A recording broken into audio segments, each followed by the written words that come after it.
Hello and welcome to the People's United Center here at Quinnipiac University. We are moments away from the inauguration of Quinnipiac's 9th president, Judy Olian.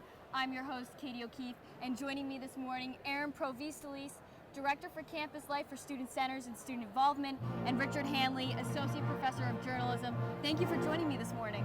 Great to be here. It's a great day for Quinnipiac. It really is. An exciting atmosphere happening behind us. People are beginning to file in. Students, staff, faculty, the whole Quinnipiac community has been invited. And while that's going on, can each of you tell me what this inauguration means to this university? Sure. I mean, for me, I think it means change. You know, Right. I think it's an exciting time. It's the first female president. I think as a female administrator, I'm really excited about that. My colleagues are excited about that. It's just really, it's going to be fun. We can see the excitement and the change happening. So. There's a lot of chatter. People are, excited about what President Olian's speech will be about. For sure, So there's a lot of talk about what she's going to include. But there's certainly a sense of change and transition in the room. Yes. And it's all very healthy and very robust. And I think people are looking forward to the next generation of leadership here. Yeah. I know I am. And leading up to this week, we've had a theme of events called the University of Your Future. It's a banner here up on the stage you'll see in a couple moments. But what are some of the events that you've either attended or heard about this week that have stood out to you? Sure. So, I've heard about the Be Kind, Leave Your Food Behind initiative, which is something that we've actually been doing at the university for more than 10 years.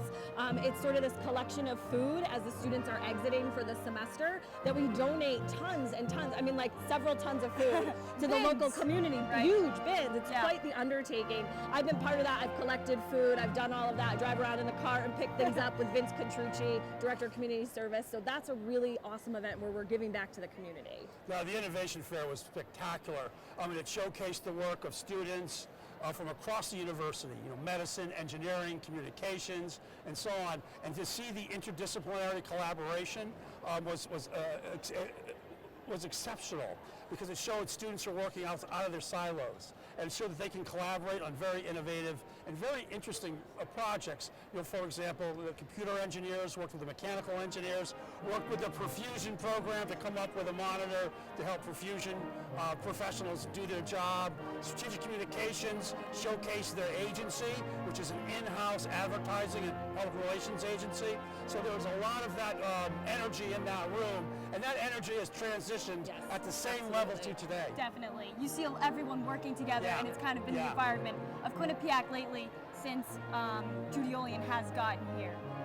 So President Olian, she's made quite an impact. She's only been here for a short amount of time, like less than a year, give or take.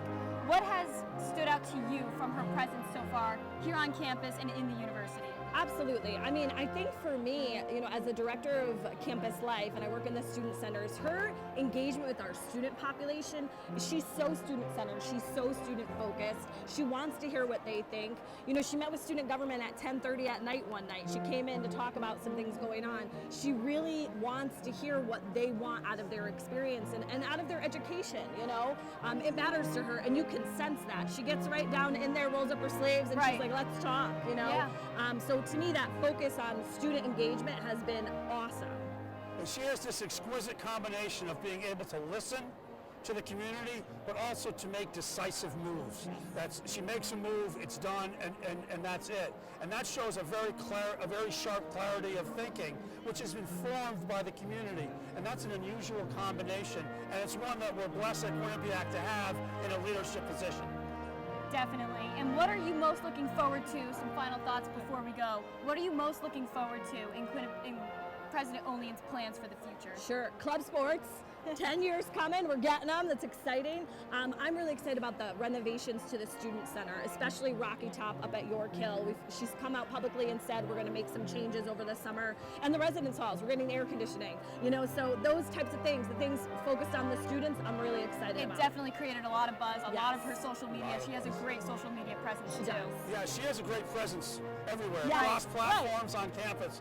From a faculty perspective, we're really looking forward to the energy and creativity she's going to bring to our disciplines. She really is Yes. big on interdisciplinary studies, which is where a university ought to be in the 21st century. Absolutely. So we're looking to hire new faculty, bring a new energy with faculty who join us and can inform our decisions moving forward about how to work across silos and work together to help all, as Aaron said, to help our students. This is all about the students. It is. And that to me is the way to go.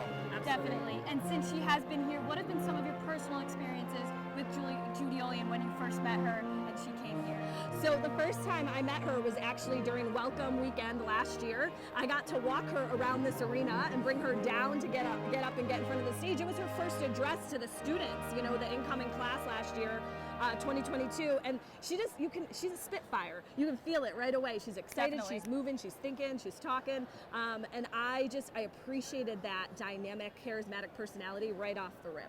I love the way she just addresses issues head on. Yes. She doesn't try to dance around them, doesn't try to obfuscate issues with, academia, academic language, or on one hand this, on one hand that. No, she cuts right to the chase. So she clearly doesn't want to waste anyone's time. And she respects the time of faculty and understands how valuable the time is, because the more time we spend with students, the more better off we'll be. So her decisive nature, her clarity of thought, and her transparency are all things that are going to make Quinnipiac a tremendous institution in the future. Absolutely. Again, we are here today live from the People's United Center at Quinnipiac University, getting ready for the inauguration of our 9th president, Judy Olian. And remember, afterwards, the celebration will continue up at the Rocky Top Student Center. Everyone is invited to join and continue the celebration. But right now, we're going to take a look at the ceremony and what's going on.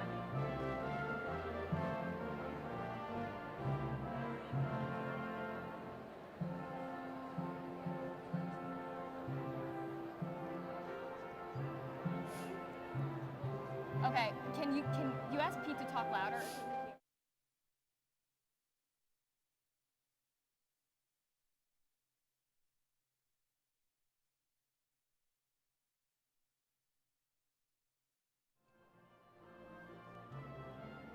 So now the proceeding is going to happen in a little bit.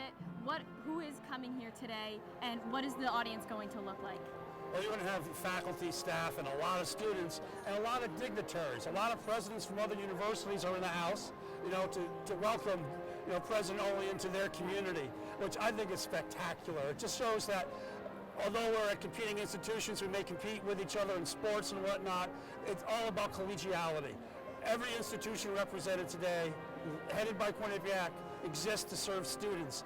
And we seek, I think through this event, to show other institutions how we do it. And I'm very proud of that opportunity for our university to show how we are devoted to our students and their careers. Absolutely. We also have a lot of board of trustee members. We have alumni, Right. Which I think is always great. Like, they want to come back. They want to see what's going on, and sort of what that next generation is going to look like here. Leahy was fantastic, dynamic. Absolutely. He was here for 30 years, and this is a big deal. Yeah. And so they're here to kind of be part of that. And alumni is one of the big focuses for Olian and in the future of the Yes. university. What do you see as the positives to building that alumni network here for the university? There's a lot of discussion right now about how we're going to engage our young alumni in particular. So your folks under the age of 35, and those people are looking for those opportunities. I know a lot of those folks, and they're looking for ways to connect back to the university in really meaningful, purposeful ways and means. So there's a lot of focus on that right now, and how we're going to build that network and build lifelong, commitment to the university. Yeah, it's not just about the 4 years or 5 years that students stay here. It's about the 45 years Yes. afterward. And that's Right. an important focus to have, because once a Bobcat, always a Bobcat. Yes. You'll always have the Quinnipiac name on your wall and your degree.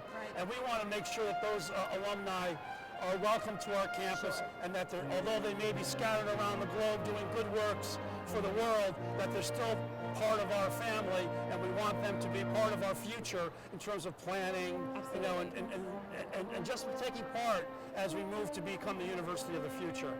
And in each of your areas of expertise, Associate Professor of Journalism, you deal with the student involvement and campus life. What are you hoping to improve in each of your areas for the students with President Olian? Well, I could just speak on the faculty side, just more interdisciplinary spaces. Across the board. Across the board, just so, I, for example, I'm a journalism professor, but I work with medical students, Right. And their capstone projects. We'd like to see more of that, and more sort of less structured, but still formal process, so students can kind of follow their passion or follow their own way through the curriculum in an interdisciplinary fashion, because when they graduate from here, Absolutely. that's the world they're going to live in. You're not into a little silo. You may be in a cubicle, but your palette is multicolored, and your canvas is the world, and our university has to reflect that. Definitely. I'm looking forward to our students understanding more how to leverage what they're doing outside the classroom with what they're doing inside the classroom. There's so many incredible opportunities to engage co-curricularly at Quinnipiac, and we have tons of involved students. We want to keep building on that and capitalizing on that. I think we want to look at our spaces and how do we make those more engaging, more dynamic, more tech savvy, forward thinking.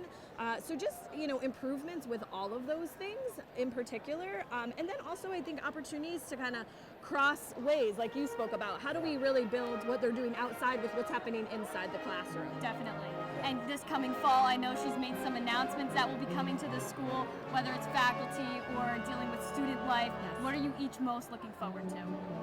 So we talked about, Rocky Top's probably my thing that I'm the most excited about. We've talked about this addition of sort of like hangout, bar-like space, and what is that gonna look like? So we really wanna reinvigorate that environment up there, make it a destination, places people wanna go, whether that's students, faculty, staff, alumni. So I think the changes in that space in particular, selfishly, is what I'm the most excited about. I look forward to the diversity initiatives. We as an institution must reflect the world. Absolutely. And we're falling short on that now. President Olin understands that. So initiatives through whatever mechanism necessary to show the diversity of the world on our campus is extremely important to us. Definitely. That's in one of her plans. She's talked about it all year, this diversity of culture on campus, in our student orgs, and in our classrooms. How do you see that as being beneficial to improving the university in the future? Look, I mean, at the end of the day, the more dynamic and diverse brains you can bring to the table, the better the ideas that are coming out are going to be. So a diversity of opinions and perspectives, it matters. It really matters. It does. It just changes the direction of things and where they're going to go. Things feel more colored, right? Like you can sort of see other shades of things. And so I think, how could it not benefit what we're going to do? Oh, it's going to enhance our curriculum. It's going to enhance the student experience. Absolutely. And really, really prepare our students for their future, in the global workforce. Because it's not restricted, to any one particular ethnicity or anything. It's got to be diverse because they're going to work in a diverse world, and they have to understand different cultures, how different cultures have different approaches to things, and that's part of education. It is. To showing folks that sort of world out there, which is big, wide, and full of love, and we need to transmit that message to all our students all the time. Absolutely, and create this atmosphere here where it's safe to express your opinions and your thoughts. It should be like that. It's an institution of learning, so we need to learn from each other. Yes, definitely. And so I know that President Olin, she is very open with the community about the issues and problems, but also the great initiatives that are happening with the university. Like you said, the transparency. It's great here to have that come here to Quinnipiac. And I know you both have been with the university for quite a while. This is your first inauguration. Yes. Yes. Very excited for it, I'm sure, like everyone else is here. It's so fun. You might only get the chance to do this once in your that's career. right, Erin, yeah. So it's very cool to get to see a presidential. We don't know what to expect. Right, I was just Right? going to ask, what are you Yeah. expecting from today? I expect energy. Yes, I agree. And under that broad rubric, there'll be a lot of, I think, specific ideas she's going to transmit. Yeah. And we can't wait to hear them. Yeah, definitely. I'm looking forward to what people have to say. There's several kind of keynotes happening today. I'm really excited to hear that. And yeah, I think we're expecting to hear something kind of exciting and new and adventurous from her. So that's what I think everyone's looking forward I to. love that word, adventurous. Yeah. That's a great word, Erin. Adventurous here. You're trying new things and seeing Yeah. what's to come. It's really Yeah. exciting Yeah. for sure. And as here it's filing in, we're going to expect a full house, which would be great for her. And here with all of the other speakers, it sounds like the proceeding is starting. But before we go, What are you going to the celebration afterwards at Rocky Top? Absolutely.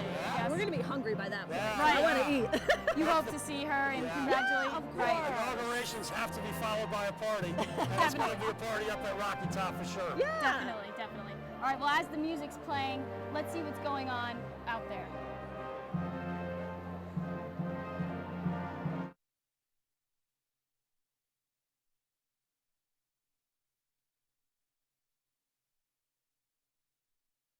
I don't have anything else.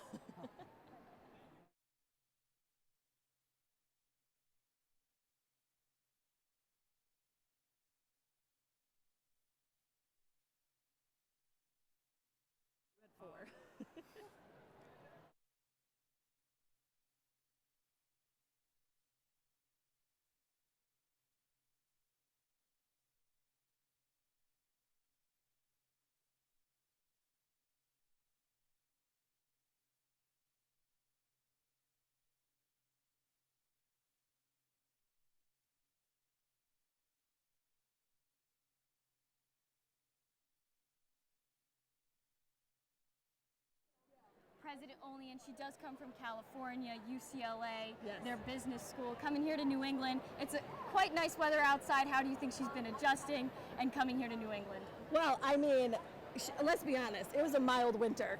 Yeah, This it is was. not a Yeah. New We were England lucky. winter. We We were were very very lucky. We have, though, I mean, normally by this time of year, it's warmer. It's not typically 50 degrees outside on, the first day of May. So it's mild right now. It's a change. It's an adjustment from California. I think when we get a real winter, though, it's going to be fun to see what she That's thinks of gonna, that. yeah, it will be interesting to see how she adjusts to it. She's a cyclist. She loves to cycle. We have a wonderful We do.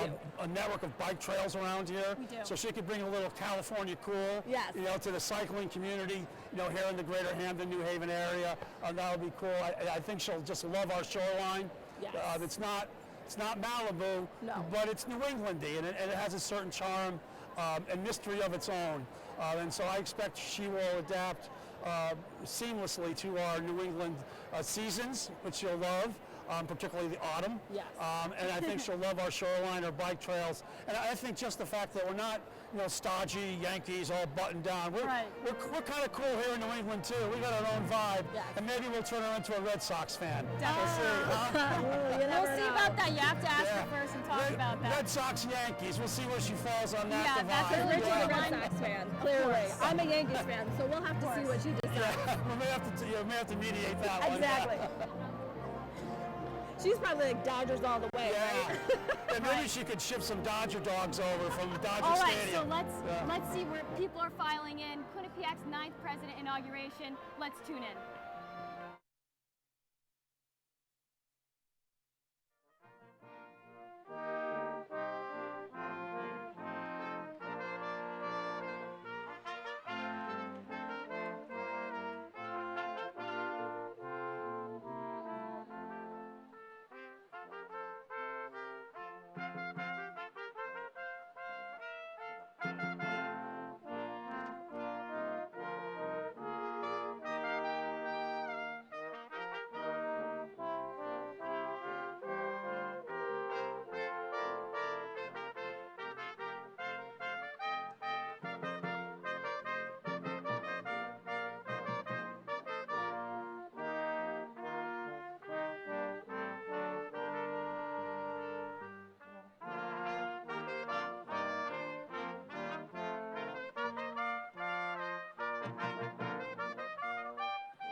Good morning, and a warm welcome to our students, faculty, staff, community, and guests.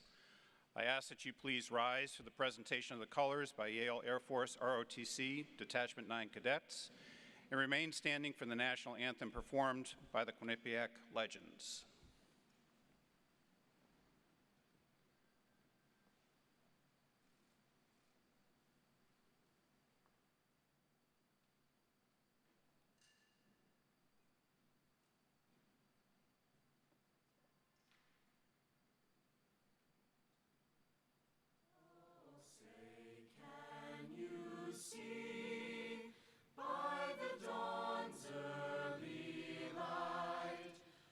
So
Please be seated.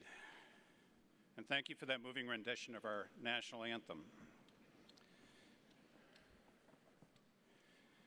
It's my privilege to welcome you here as we gather for the inauguration of Judy Olian, Quinnipiac's 9th president. I have the privilege of introducing today's platform party, which consists of trustees and university administration, faculty, student, and alumni representatives. I also have the honor to recognize North Haven's leader, Mike Frieda, First Selectman. Would you please stand, Mike, so we can recognize you?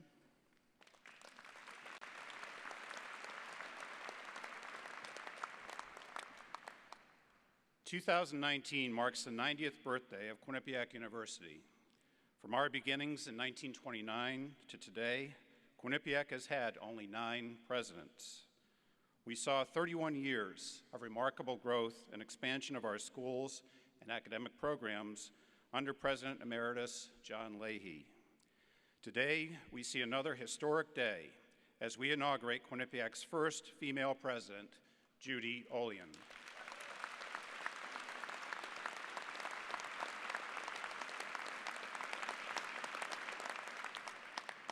Judy brings a dynamic, new energy to Quinnipiac and impeccable credentials as a leader in higher education. We are honored and privileged to have a president of Judy's caliber at Quinnipiac. A university inauguration is a time to formally welcome our new president and hear more about her vision. We've seen a wonderful series of events over the past 2 days that showcase the talents of our students, faculty, and staff. We've had a chance to put on display much of what makes Quinnipiac a dynamic and innovative school, the university of your future. We're ready to move forward into the next chapter with a new leader and a new vision. On behalf of the Leadership Council, may I say we're thrilled to have Judy Olian as our president and delighted to have so many of you here with us today. From students, faculty, staff, alumni, parents, community members, we all move forward together. It's now my pleasure to call forward Austin Calvo, class of 2020, president of the Student Government Association. Austin is a political science major and Spanish and international studies minor. Austin is from Independence, Oregon. Austin?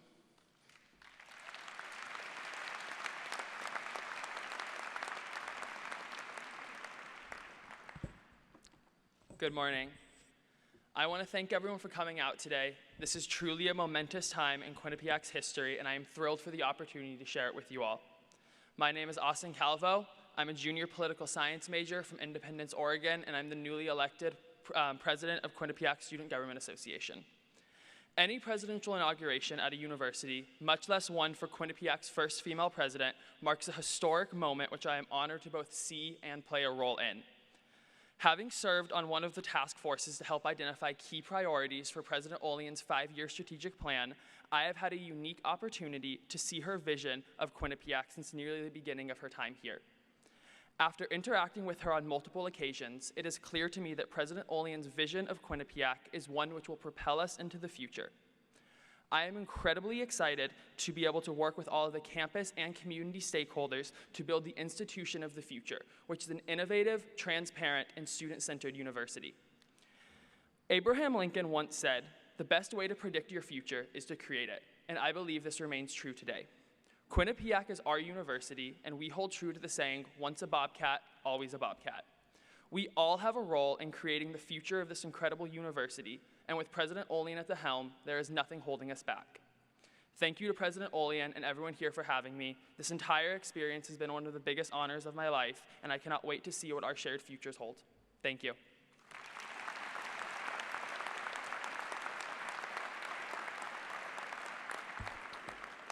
Thank you, Austin.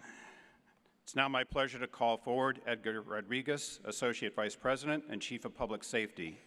Eddie has ensured the safety and security of thousands of students during his 10 years here at Quinnipiac. Ed?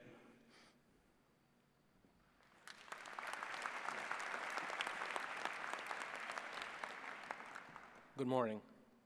On behalf of the staff of Quinnipiac University, we are energized and motivated and ready to work with you as we advance Quinnipiac as an institution of inclusivity and service. We stand with you in your strategic vision for a great university. Thank you.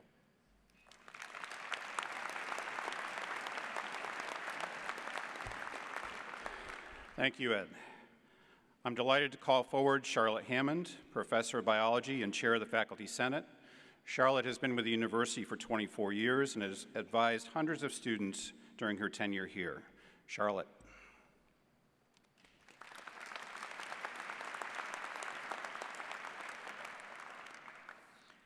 On behalf of the faculty, I would like to formally welcome you to Quinnipiac University. Building upon our past growth, we are excited to participate in the development of a strategic plan. The faculty remain committed to the quality and richness our curriculum provides students. Teaching for us is our passion. The world is rapidly changing, and we are confident that Quinnipiac University, under your leadership, will be innovative and able to embrace these changes. We are optimistic of Quinnipiac University's future as we celebrate our past successes and begin implementation this year of the strategic plan. Faculty support you, President Olian, as we look forward to the years to come and the many accomplishments that Quinnipiac University will achieve. Thank you.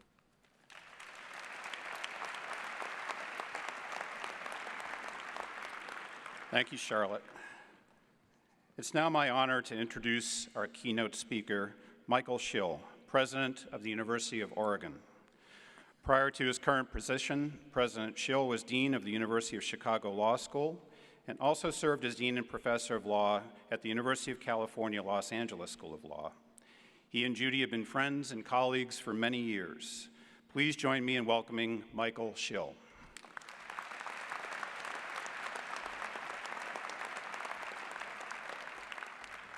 Good morning. I feel like with Austin up here from Independence, Oregon, and me from Eugene, we're taking over. I am absolutely thrilled to be here to celebrate the inauguration of Quinnipiac's extraordinary president, Judy Olian. As we assemble here today, we are in the midst of a bit of a paradox.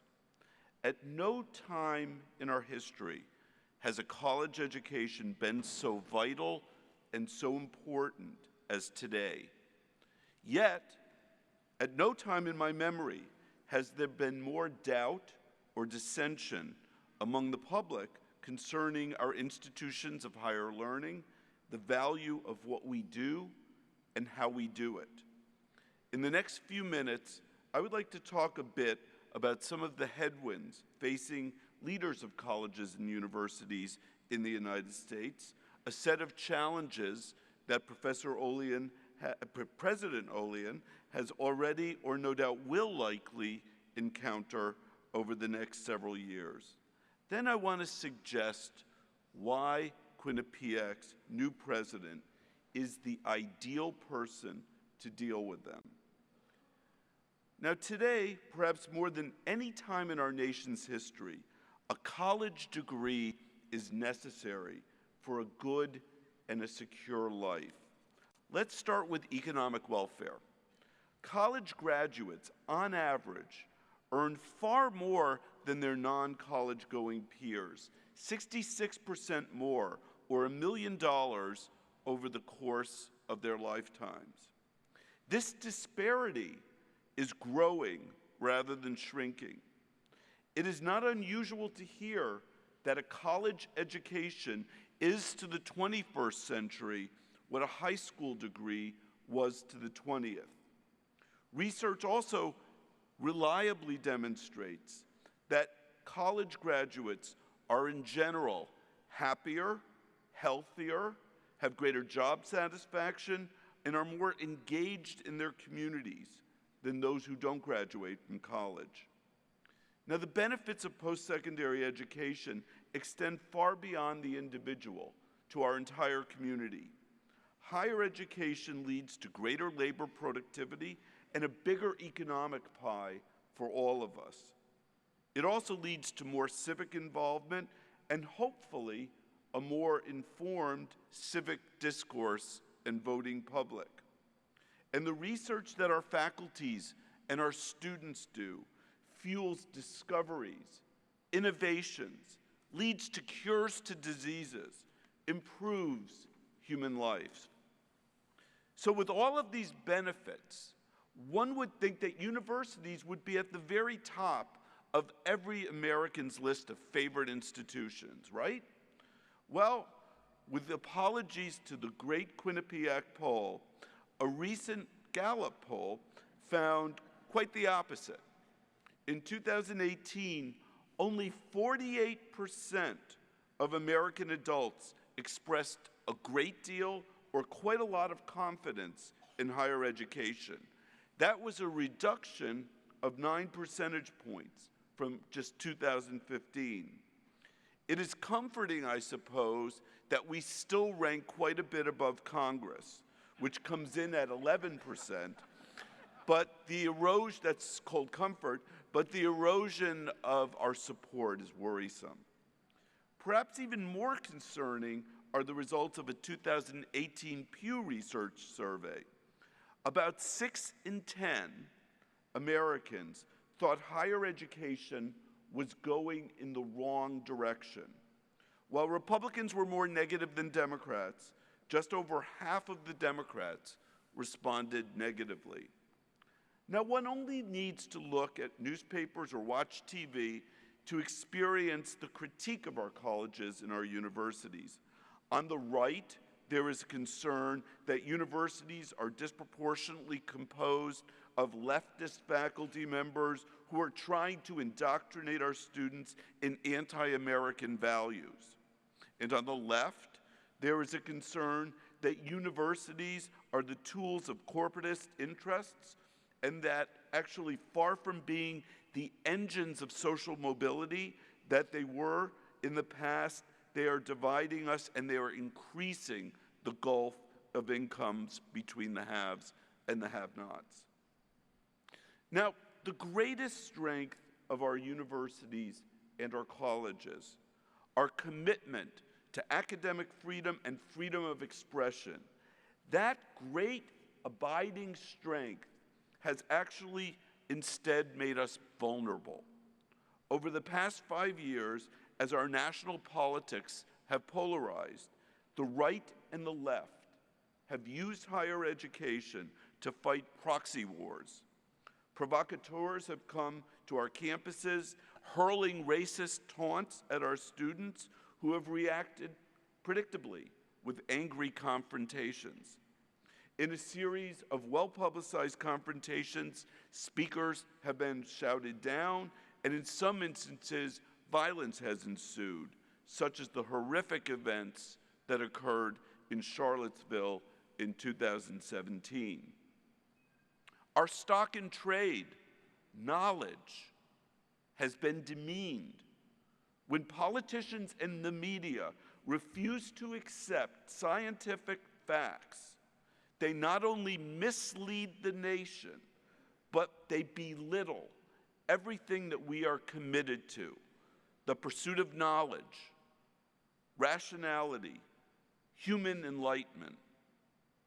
Perhaps the biggest complaint of the public with regard to higher education concerns access and affordability. The costs of higher education go up and up each year. For private universities like Quinnipiac, tuition has increased an average of 26% in constant dollars from 2008 to 2018. The increases have been significantly larger in public universities like mine, where over 61% of American young people go to college. Among public universities, the sticker price of higher education tuition has gone up 35% over that same time period.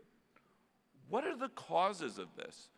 Why is the cost of higher education going up and up and up? Now, for all universities, public and private, one of the chief causes of increasing costs can be explained by a principle called Baumol's cost disease. Baumol's insight was that in many industries, rising labor costs reflect higher productivity, and therefore they lead to lower costs rather than higher costs per unit of output. However, some industries, like higher education, where one can't easily substitute capital for labor, in those industries, higher salaries are not typically related to higher productivity, thereby leading to overall price increases. And at small universities and universities which like to maintain low faculty-student ratios, that is a key problem. Compounding this problem for public universities is the disinvestment of the state. Since 2001, state subsidies for higher education on average have fallen by almost 20% in real dollars. The drop for many states like mine, Oregon, has been even more severe. So rising costs, declining state funding has led inexorably to higher tuition. For some of the wealthiest private universities, generous financial aid plans can make college affordable to virtually all students, even those up to lower middle income families.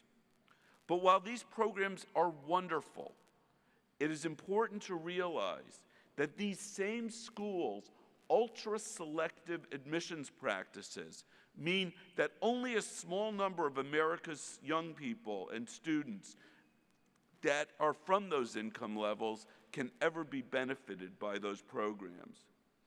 For students at schools without enormous endowments, like Quinnipiac, like the University of Oregon, administrators are faced with the painful prospect of making cuts in university programs to refocus resources on what matters the most. And students and parents are faced with the prospect of increased debt. Now, popular unrest with high college tuition and the student debt quote-unquote crisis has not eluded the attention of politicians. Just last week, Elizabeth Warren proposed an ambitious program of debt relief, and many of her fellow Democratic rivals for the presidency have joined her in embracing the concept of free education, free college for all. Now, despite all of the attention that excessive student debt has garnered, I sometimes feel that a bigger problem is that many students take out too little debt. Now, before you boo me off the stage, let me explain what I'm talking about. In 2018, 69% of American students took out some debt to pay for college. They graduated, on average, with $30,000 of debt, an amount that many of us would not find shocking.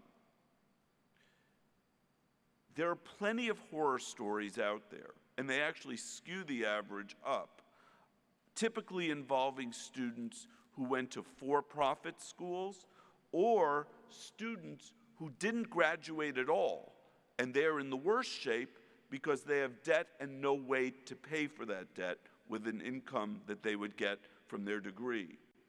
But the typical college student who graduates from a university like Quinnipiac or a university like the University of Oregon is capable of paying off a debt that approximates the cost of a new car.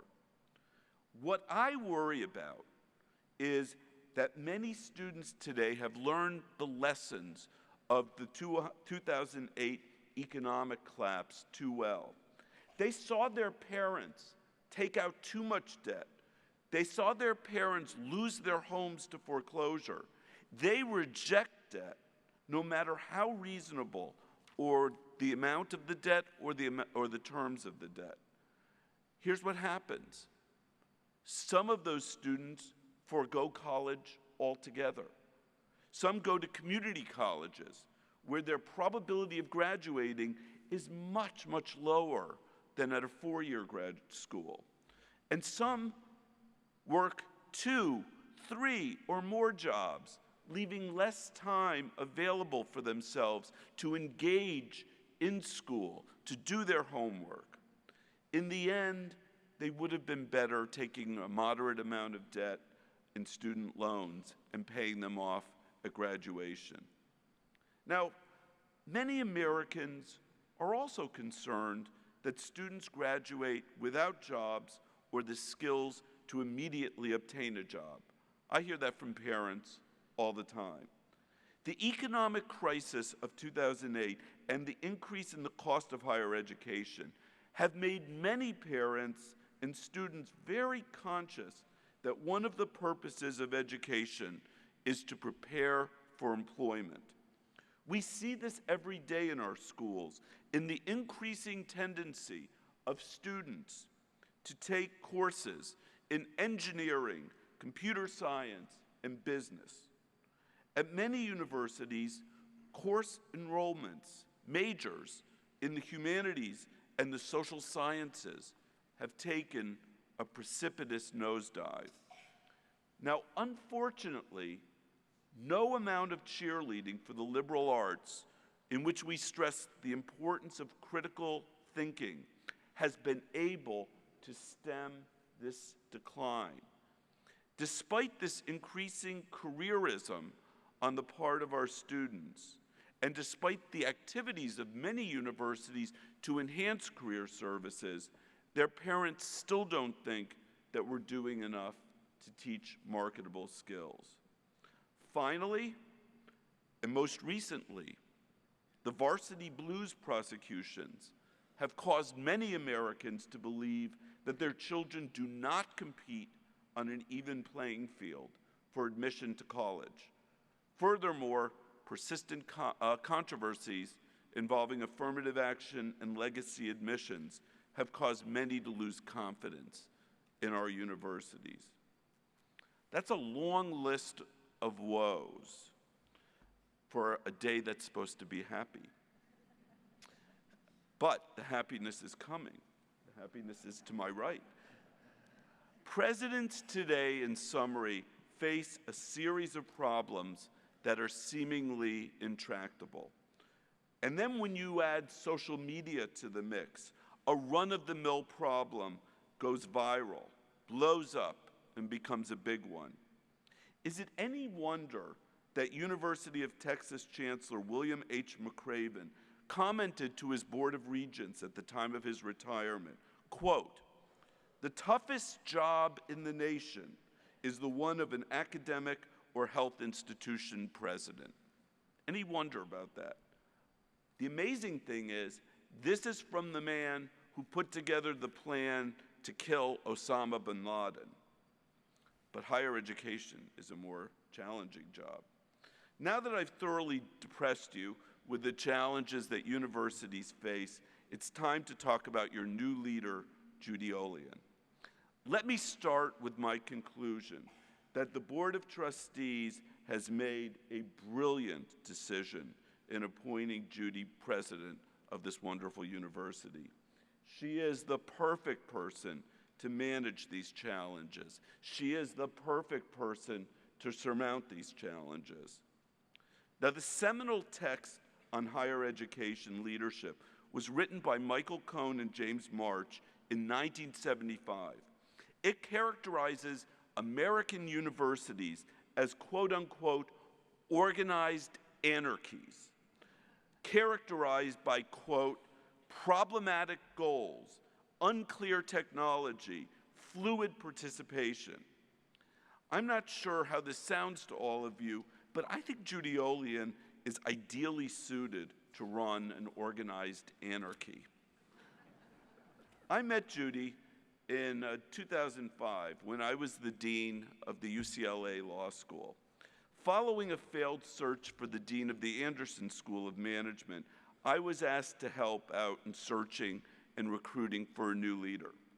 Judy immediately surfaced, and once she did, she was the only candidate.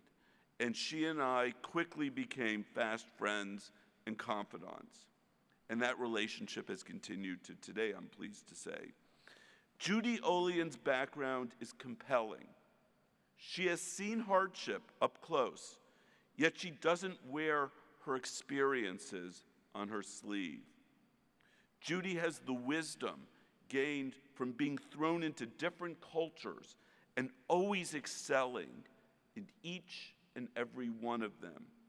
She's smart, she's committed, she's visionary, she's enormously warm and engaging, as those of you who have gotten to know her all understand. Now, as deans at UCLA, Judy and I were really good friends, but we were also sometimes competitors.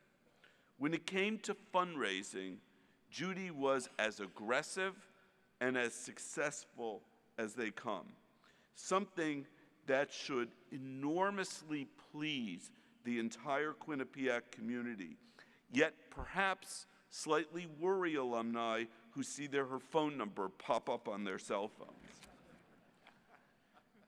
Judy doesn't know this, but when I was at we were both at UCLA, she was so aggressive and so good at fundraising, I developed the habit of checking the donor database weekly to keep track of whether she was seeing any of my alumni. I once saw that she had scheduled an appointment with one of my wealthiest alumni for a Thursday, and boy, I started sweating. I knew I was in danger. Therefore, I called him and scheduled a meeting for Tuesday. Now, I've heard from friends and deans who are still at UCLA that they no longer have access to that database. I wonder why. Judy Olian has a strong moral compass. She is steadfast, she's loyal, she has an excellent sense of academic judgment, she's exceptionally ambitious, not for herself, but for the institution that she serves. She's committed to diversity and gender equity. The Anderson School thrived under Judy's leadership. So will Quinnipiac. When the search consultant called me for a reference on Judy, I told her I had complete trust in Judy regarding anything and everything. Part of that trust includes trust in Judy's judgment.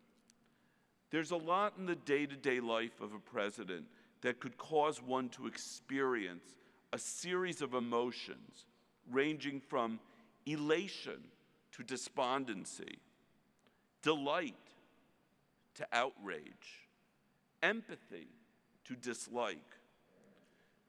Judy is always the adult in the room.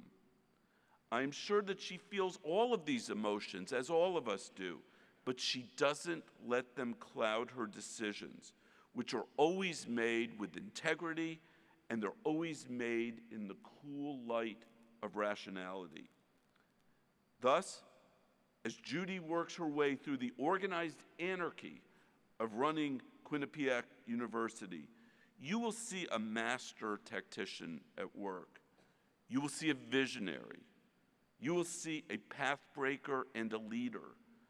You will also see the head of your family.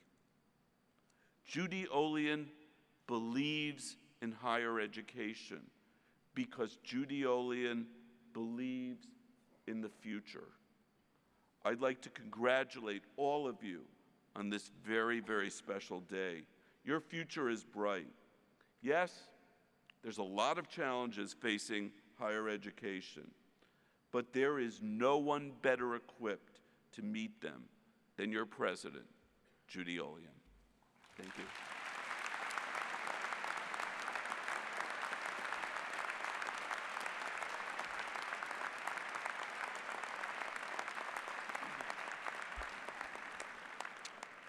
Thank you, Michael. I'm pleased to reintroduce the Quinnipiac Legends as they perform Rise Up, originally performed by Andra Day.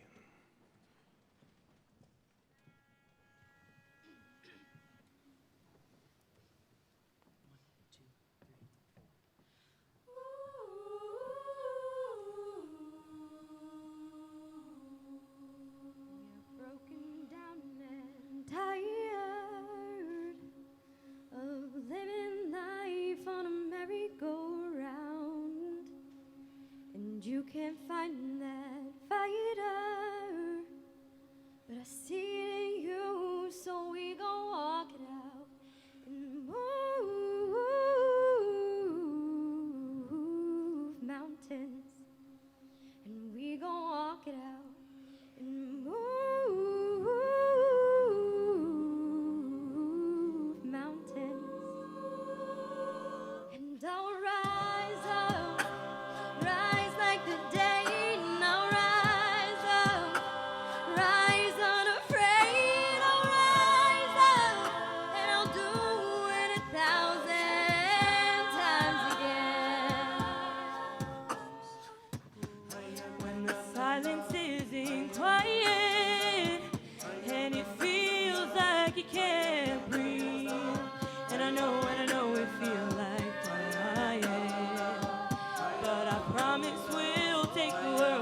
each other. We will rise, we will rise, we will rise.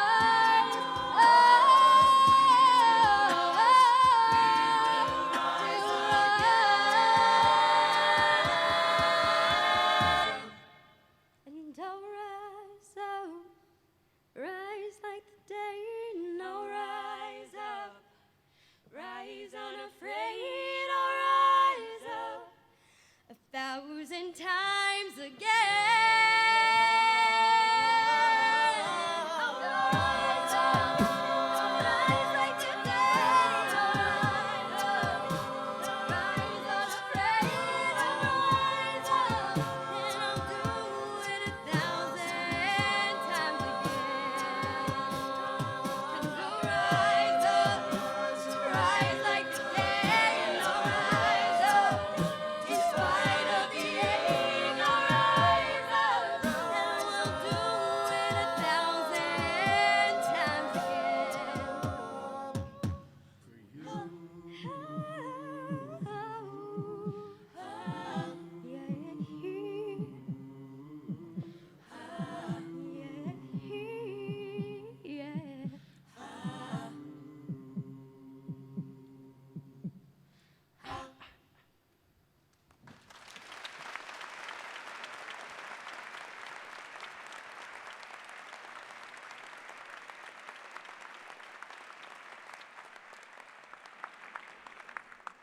It's fantastic. Thank you so much. I'm now honored to introduce William Weldon, class of 1971 and chair of Quinnipiac's Board of Trustees.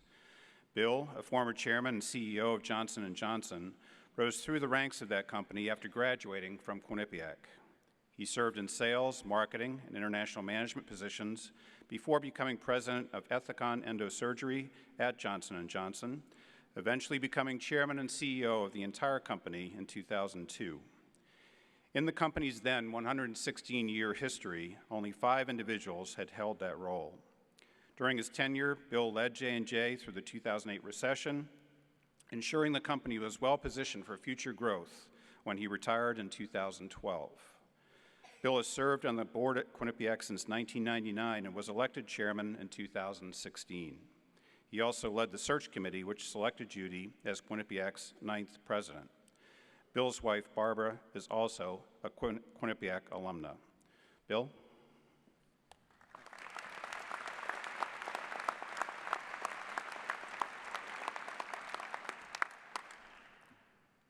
I'm genuinely delighted to be inaugurating President Judy Olian at today's ceremony. Quinnipiac sought a visionary leader energized by the opportunity to lead our university at this pivotal moment in our history. That leader is Judy Olian. She has developed a vision for the future of the university, supported by an entrepreneurial and enthusiastic board of trustees. Judy comes to us from UCLA Anderson School of Business, a world-class institution that has alumni in leadership positions literally all over the world. Her leadership skills are evident in the kind of programming that now takes place at Anderson, and her fundraising skills, in particular, are unparalleled. She joins the entire board and me in an ambitious plan for executing on an exciting strategic plan at Quinnipiac. I am so pleased to be on the dais with her this morning. I now ask Judy to join me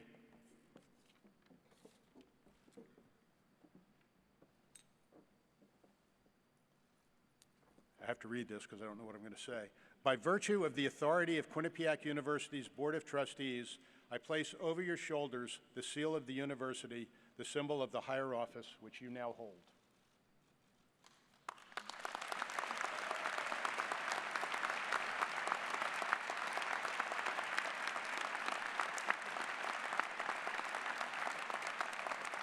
I now present to you the 9th president of Quinnipiac University, Judy Olian.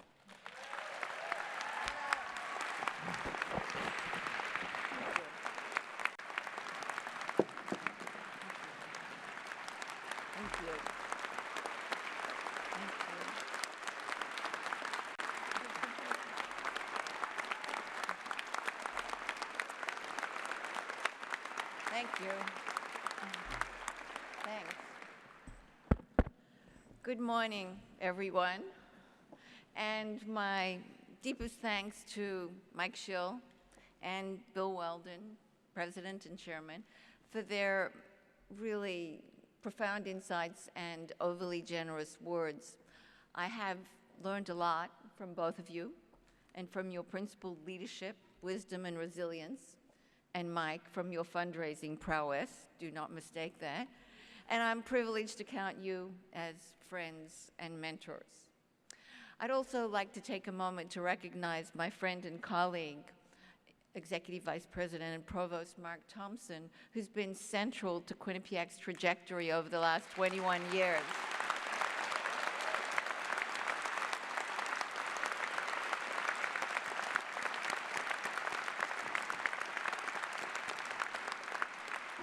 As we wish Mark every success and happiness in his new role. To the legends, you literally brought music to my ears. Professor Charlotte Hammond, Chief Eddie Rodriguez, and Student Government Association President Austin Calvo, thank you for your kind wishes. You each embody Quinnipiac's excellence and bright future, which is our faculty, our staff, and our students. And to Brett Amendola, who will be coming up here, who represents Quinnipiac's 50,000 alumni, thank you for bringing the spirit and pride of our committed Bobcats to the ceremony. Well, what a sight. I see a community gathered to celebrate its shared values and traditions. I'm thrilled and honored to be part of this community, which is our community. It's a privilege to be among people who in many different ways are integral to the uplifting and noble pursuit of learning. Whether as a teacher, an administrator, a trustee, a spiritual leader, a staff member, or as a student, higher education is an experience that transforms a life. We're part of a special tradition that pursues the discovery of new knowledge, shares it widely, and values truth. It's a tradition that alters how we look at the world forever. From the bottom of my heart, I thank you all for being here to take part in these 2019 inaugural events as Quinnipiac prepares to embark on our 90th year. And I'm so pleased to share this event with fellow presidents and colleagues from other universities, business and civic leaders from this great state of Connecticut who have joined us today. I am in awe of the Quinnipiac trustees, faculty, and staff who year-round go out of your way to show special care, offer heartfelt advice, devise unique class content, or sacrifice long hours on behalf of this university community. And I'm invigorated by the spirited engagement and generosity of our students. You are the reason to be optimistic about our collective future. I want to provide my profound thanks to the Inauguration Committee, chaired by Vice Presidents Don Weinbach and Lynn Bushnell, and to our facilities teams who all planned this week of celebrating traditions in painstaking detail and extraordinary creativity under the direction of Carla Natal. You have captured the character and beauty of this community that I now call home. And special thanks to family, friends, colleagues, and mentors who've come from all over, from my roots in Australia to France, from across the country, and from all of the cities and higher education institutions with which I've been affiliated. You each occupy a place in my heart. You've had an indelible impact on my life's journey, and you have each contributed to this day in more ways than you can imagine. And Pete Liberti, my utterly wonderful partner of 33 years, he's been my rock, my confidant, my cheerleader, and he continues to humble me with his grace, generosity, and selflessness. Thank you.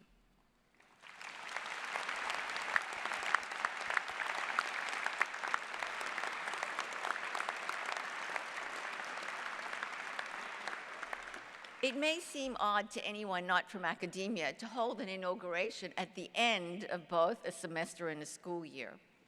Yet, as I finish my first year as president of Quinnipiac and begin my official term as president, It strikes me that this is the perfect metaphor for Quinnipiac.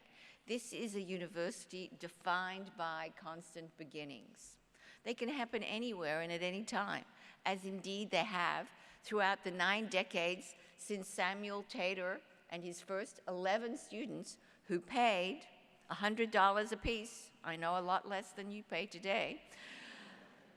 These 11 students and Samuel Taylor established in a single building on St. Ronan Street what ultimately blossomed into 3 beautiful and vibrant campuses. They embodied the gutsiness that defines Quinnipiac to this day. That small college of commerce now boasts diverse graduate and undergraduate programs in a comprehensive university spanning everything from arts and sciences, law, medicine, to education and engineering, communications, nursing, business, and health sciences. We're known nationally for our poll and for our commitment to teaching, lifelong learning, and research. And we take pride in cheering for our student athletes and the 21 Division I athletic teams that sport the Bobcat on their jerseys.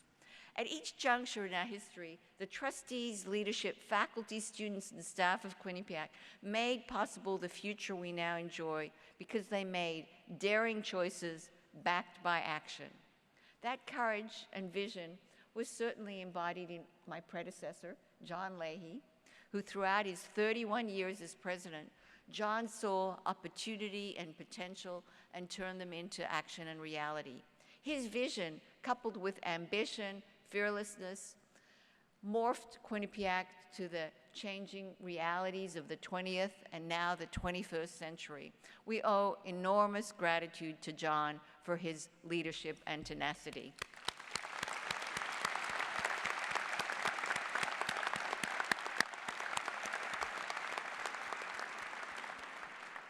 In Samuel Taylor's day, this might have been called moxie. Today, we would describe it as nimbleness and audacity. It's the spirit of the Bobcat, our mascot. Fierce, always moving, and surprisingly capable of prevailing in challenges much larger than its size would suggest. Every organization must look inwards to understand itself, who it is, what it stands for, and how it's distinct from others. I've come to appreciate and embrace with enthusiasm Quinnipiac's uniqueness and the role it plays in the landscape of higher education, a role different than that of a major research university or different from smaller colleges of liberal arts, a role essential to the health and prosperity of future generations. Lots of institutions are ambitious, but Quinnipiac's ambition is infused with a dedication to our students' emotional, spiritual, and intellectual development, a drive to be relevant in our research and societal questions, a level of caring for others, and deep interest in where the puck is headed, to use an analogy that we understand here. And unlike other institutions, we're able to pivot with relative ease to the opportunities of the future. That combination of comprehensiveness with focus, warmth, and embrace of change are the contours of Quinnipiac's distinctiveness, and they drew me to this unique institution. Transformative energy is in our DNA at Quinnipiac, and possibly even in our name itself. We take our name from the native people who long predated European colonists. They believed that the rock formation that defines our Mount Carmel campus was a sleeping giant. I've always loved that. Here we are, this relatively small school with this giant ambition, and we're anything but sleeping. I believe we have the potential to define a piece of the landscape of higher education every bit as much as sleeping giant defines our local landscape. In doing some background research, though this may be apocryphal, I found that Quinnipiac can mean in Kirripi turning point. That seems apt. Turning points can be exciting junctures presenting us with choices about which paths, which possibilities, which opportunities to explore. And that really sums up what we represent in the lives of our students, a turning point, and it describes where we are now. The hunger to be even better, even more relevant, to embrace change is Quinnipiac throughout our history, and it's gratifying to see how true it is today. You've heard this elsewhere, I'm sure. We've never before lived in an era characterized by the rate of change of today.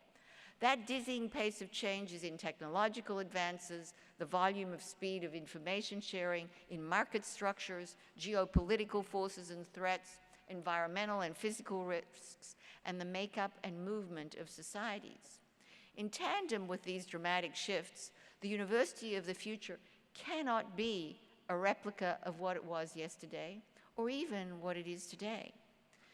In that spirit of constant beginnings, and thanks to the committed engagement of our entire community, the strategic planning process over the past 8 months has resulted in an exciting vision for Quinnipiac that builds the bridges to our shared future. Our purpose is to graduate students who are prepared as enlightened citizens with readiness for careers of the 21st century. As we put that purpose into action, we are guided by 4 strategic pillars.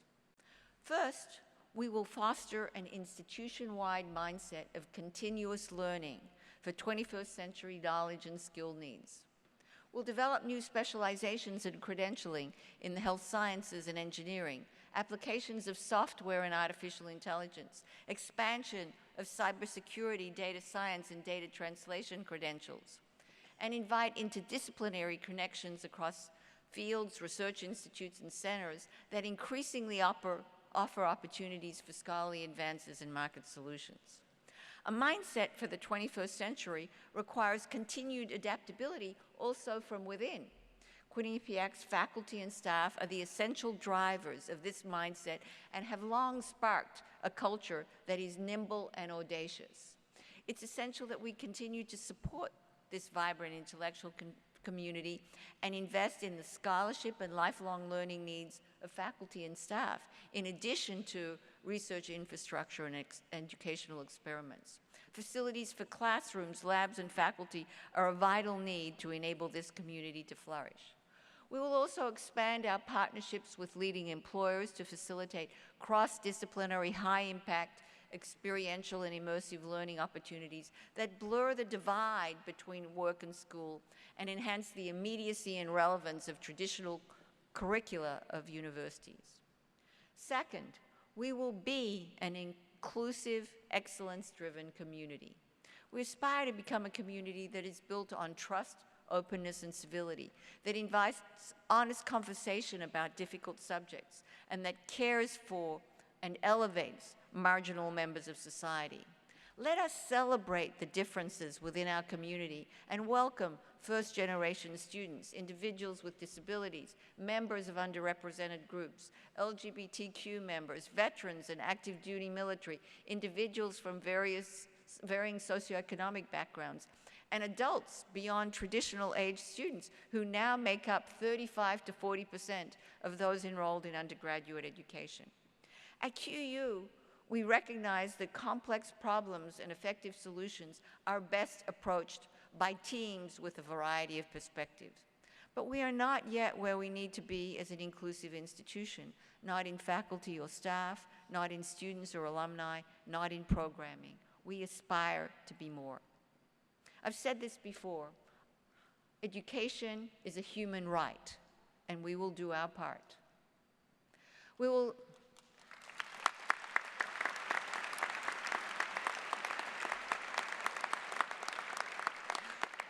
invite and welcome broader participation from segments of society that have not typically felt that they could access or afford a Quinnipiac education.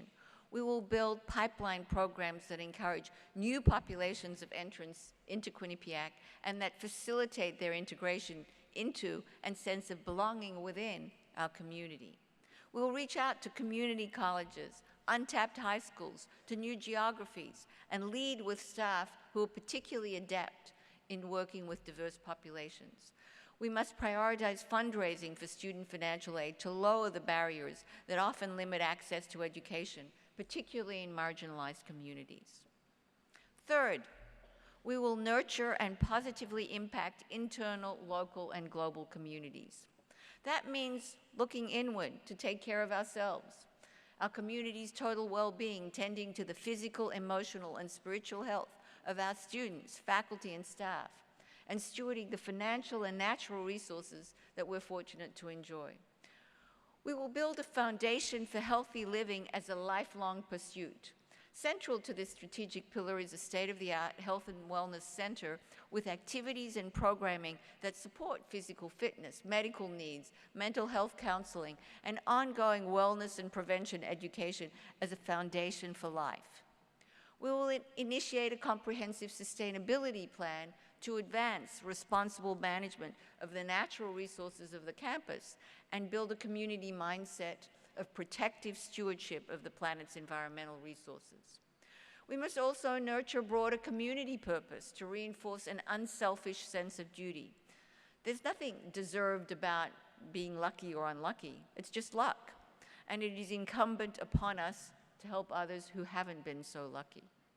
I'm proud of the countless ways in which our students, faculty, and staff demonstrate their basic decency and care for communities in need. I've said that we give of our brains and our brawn. From the 1,500 students, faculty, and staff who spread out in community service projects for the big event, to our physiotherapy, accounting, or law students conducting clinics for low-income residents who need their services, to our student athletes who initiate food drives and engage with children at the Boys and Girls Club, YMCA, or Special Olympics. And there is so much more from across the university. Quinnipiac will help strengthen regional and global ecosystems by sharing our intellectual and technical assets and engaging in collaborative learning and research across businesses, universities, community colleges, government and community-based organizations, and high school partners. We will foster upskilling among adult learners and current employees and engage with employers to help define skill requirements and shape innovative learning models. Quinnipiac is particularly committed to continued support for community projects in Hamden and North Haven, projects that align with our educational and service mission. These projects touch many of our own lives as residents of these same communities. And I'm grateful to First Selectman Mike Frieda of North Haven, who is here with us today. We look forward to our continuing partnership, Mike. And that leads to our fourth and final pillar, fostering lifelong learning and connections among our alumni and among those who become alumni at later stages of their careers. Given lengthening work and life expectancies and the rate of change in knowledge requirements, graduation is truly a commencement rather than an ending. In today's world, you cannot cease being an active learner, ever. Our 50,000 alumni are vital to achieving the priorities I've outlined. Bobcats are proud of their lineage, and we want to add further reasons for their connection to their alma mater. We will provide our alumni with convenient tools and resources to be lifelong learners in their professional and personal lives, with many touch points to stimulate various forms of return to school, connections to fellow alumni, and participation in volunteer activities and philanthropy. Recognizing the diverse needs of adult populations, whether they are young alumni or those joining later, we will personalize approaches for acquiring credentials or learning badges at all career stage, online, in partnership with employers, or through accelerated formats on campus. A diploma is only the beginning. To support various learner populations, we will create an integrated advising center. The center will cater to the lifespan of students and alumni, from academic advising for traditional students to professional advising in preparation for a graduate's first job, and lifelong career advising and credentialing for the duration of graduates' professional and personal lives. That is the University of the Future.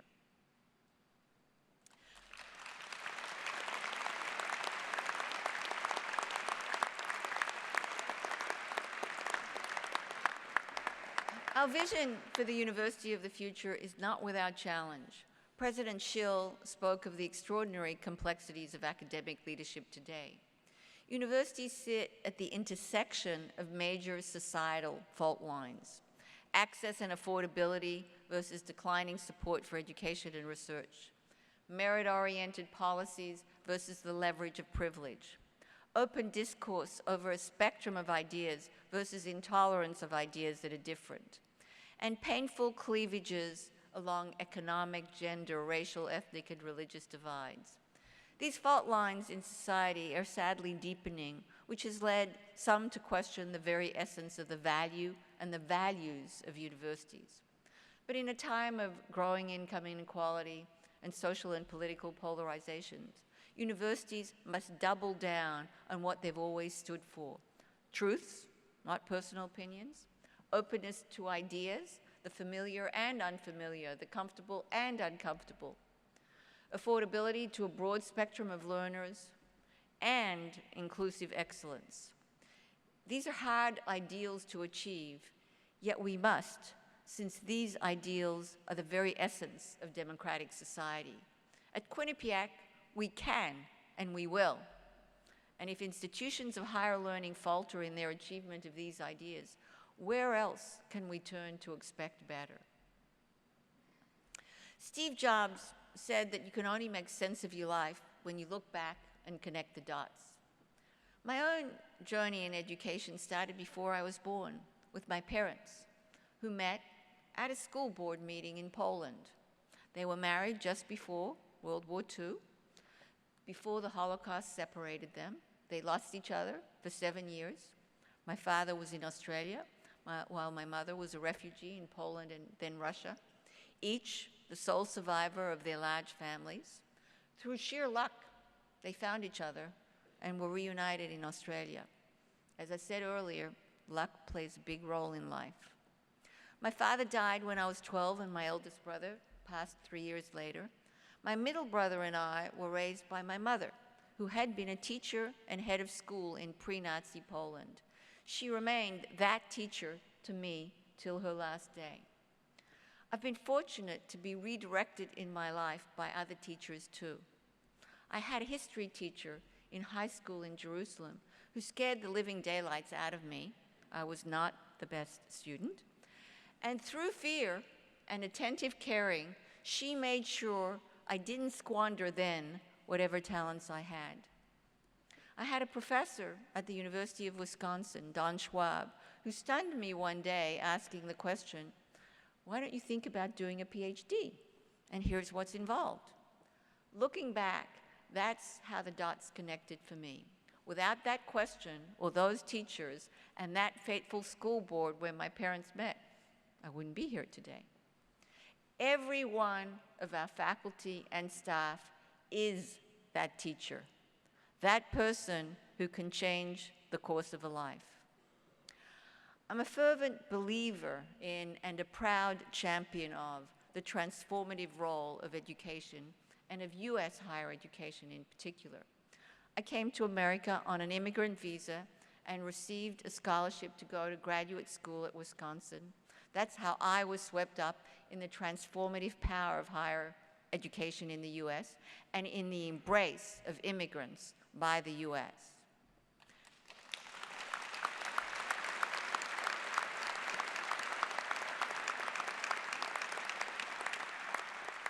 And that education never ends. As an illustration, here's what I experienced in the space of just 4 recent days in the midst of my normal schedule. I attended a teach-in about women and empowerment, a discussion of sex trafficking with an emphasis on law and medicine, a talk remembering Ireland's Great Hunger, and a symposium on the intersection of negotiation strategies and politics. We are an institution of lifelong learning, and I am lucky to be a part of it. You've allowed me to lay out our ambitions, distinctive programs and learning models for the 21st century, a community that champions inclusive excellence, that nurtures its own well-being, and that of communities, and celebrates lifelong learning and connections.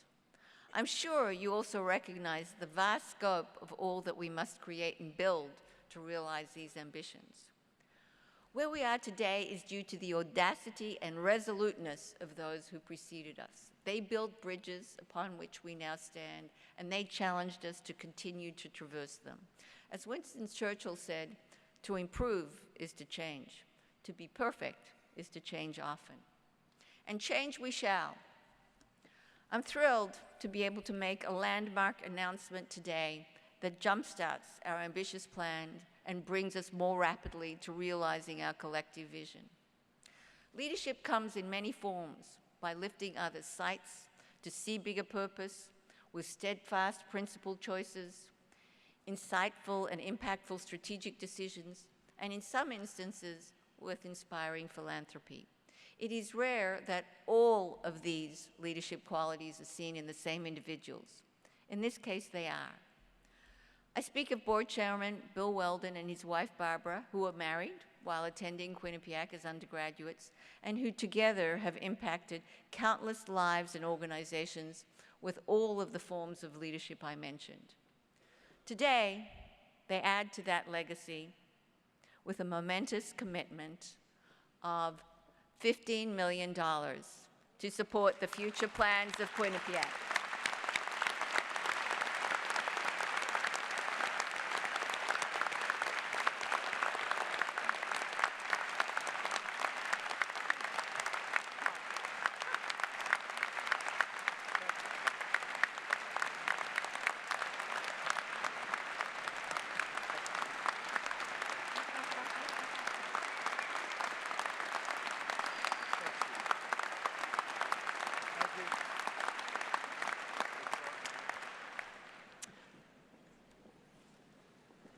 Through this gift, Bill and Barbara are infusing our future with promise, energy, and confidence.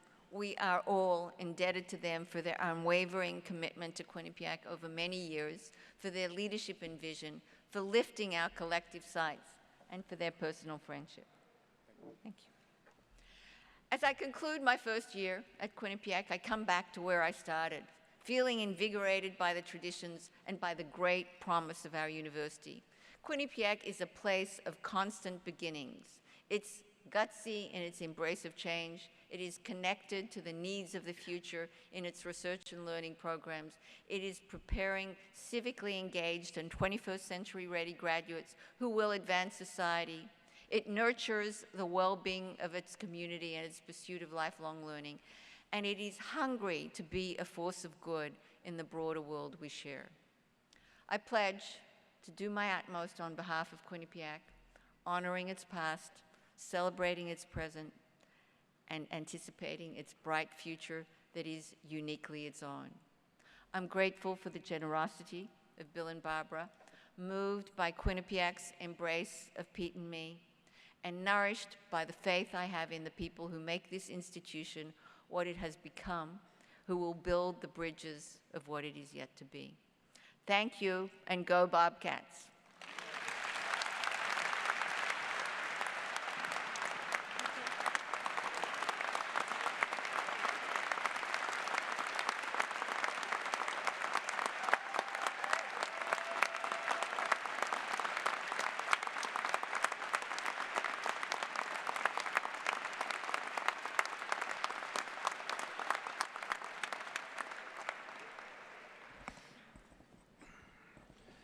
Congratulations, President Olian. I'm now honored to introduce Brett Amendola, class of 1991, President of the Alumni Board of Governors, a position he has held since 2016, although he has served on the same board since 2007. He's also a member of the Board of Trustees. Brett?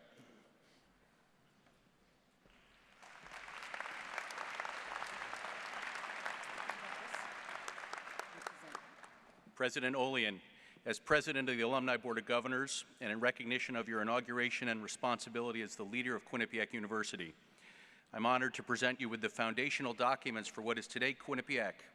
We place in your hands our trust for our future.